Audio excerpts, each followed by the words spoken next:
상악 16번에 그 3근관, 그러니까 팔라탈과 디스토 버클과 미디어 버클은 다 했는데 MB2가 뚜렷하게 안 보여서 어딘가 싶어서 이제 그 추가로 그 찾아내는 과정입니다. MB2가 MB1 바로 옆에 또는 뭐 1, 2mm 떨어져서 있는 경우는 많은데 MB2가 지금 여기는 팔라탈 캐널인데 지금 웬만큼 확대를 했음에도 불구하고 한쪽 벽에 펄프 티슈가 남아있는 거를 느낄 수가 있죠. 그래서 이제 원비짓을 하려면 상당한 정성을 들여야 되고 원비짓을 하지 않고 투비짓을 하는 이유는 이런 식으로 그 놓치는 티슈, 놓치는 패스웨이가 있기 때문에 투비짓으로 재확인을 보통은 하죠. 물론 뭐 환자 사정상 아니면 뭐 진료실이 한가해서 원비짓을 하는 경우도 있지만 보통은 이제 그 무리할 필요는 없습니다. MB 캐널을 찾았고 MB2가 보통은 바로 옆에 있는데 MB2가 없더라고요. 그래서 그럴 때는 오페크한 포인트를 찾아야 돼요. 그 버가 지나갔을 때 뭔가 이렇게 오페크한 느낌이 드는 곳이 있거든요. 저는 MB2가 MB와 엄청 떨어져 있을 때는 보통 이제 숨구멍이라는 곳을 찾는데 그 이렇게 여기 보시면은 여기가 버가 한 번 지나갔을 때 약간 오페크 하잖아요. 이런 느낌이 드는 곳에 이 외곽을 계속 깎다 보면 이게 계속 이동을 해서 이게 물론 여기로 갈지 여기로 갈지 여기로 갈지는 알 수 없지만 그게 이동을 하는 모습을 보여드리려고 이게 그 계속 오페크한 포인트가 계속 벽으로 이동을 하고 있죠. 깎다 보면 이 오페크한 포인트의 주로 외곽을 깎는 겁니다. 아웃사이드를 깎아야 돼요. 그래서 이렇게 하다가 그 오페크한 포인트를 놓치면 멈춰야 돼요. 오페크한 포인트를 놓쳤는데도 여기일 거야 라는 그 어린 짐작으로 하는 거는 어림없습니다. 계속 깎아 나가다 보면 오페크함을 놓치지 않으면 보통 퍼포레이션이 되지는 않아요. 근데 그 오페크함을 파일처럼 날카로운 기구로 일부러 만들면 안 되고 항상 라운드버로 삭제하면서 그 천여지에서의 오페크함을 느껴야 돼요.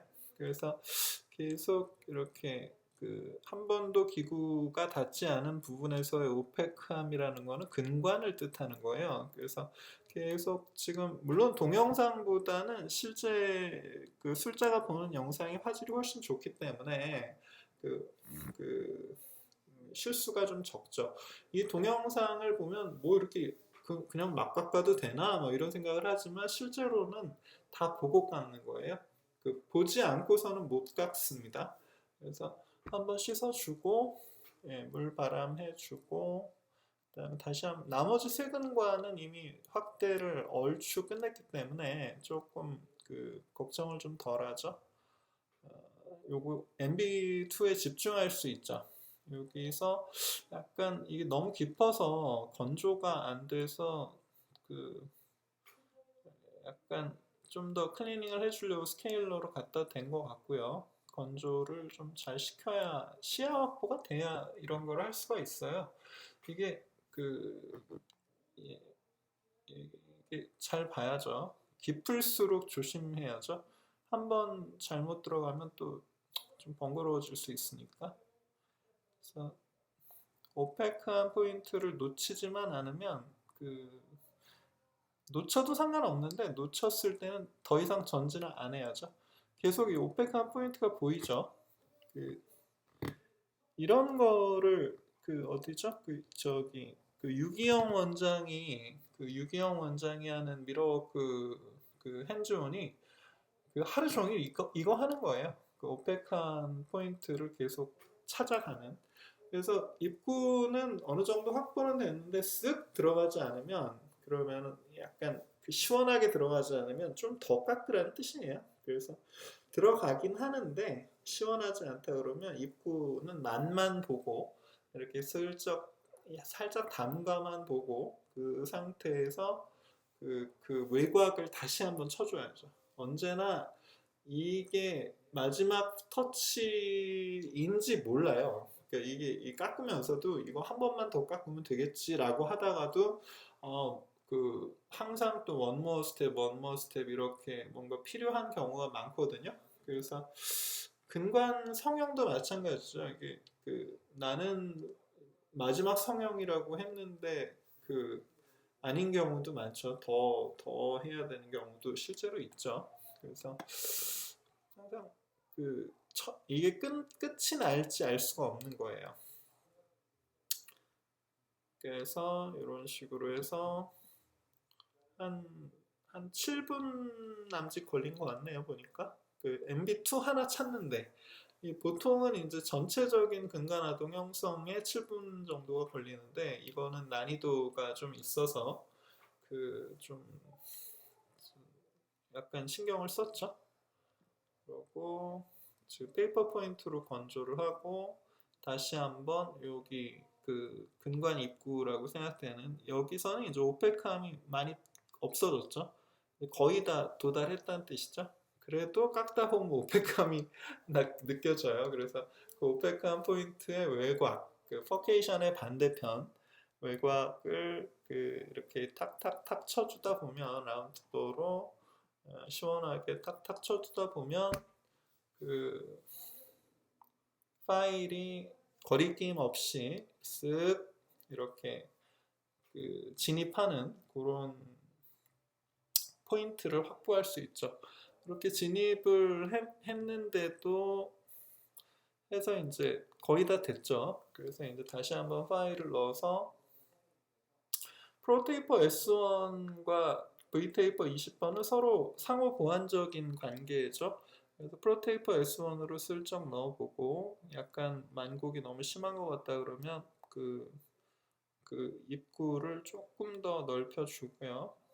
그리고 어디를 깎는지 대충 감을 잡으시면 좋을 것 같아요. 그리고 이게 지지 드릴로 이런 거를 하는 거는 불가능해요. 지지 드릴이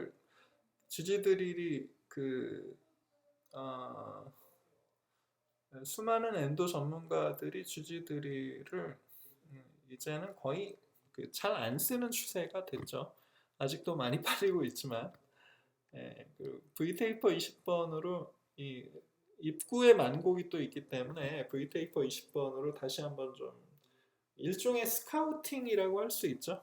오리파이스의 오리파이스 쉐이핑을 해주면서 일종의 근관이 어떤 만곡의 방향인가를 디텍트 할 수 있는 V테이퍼는 그런 스카우팅 기능이 좀 있죠. 그래서 V테이퍼가 꽤나 사람들이 좋아하는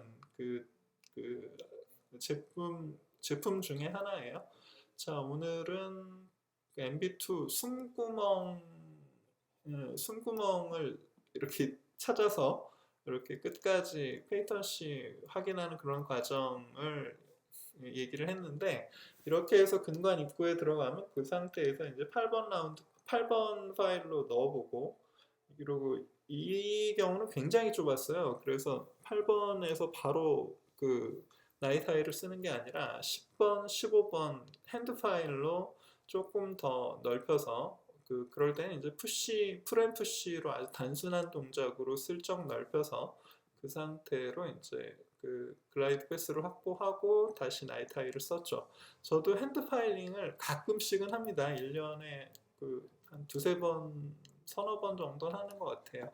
자, 오늘은 여기까지 하겠습니다.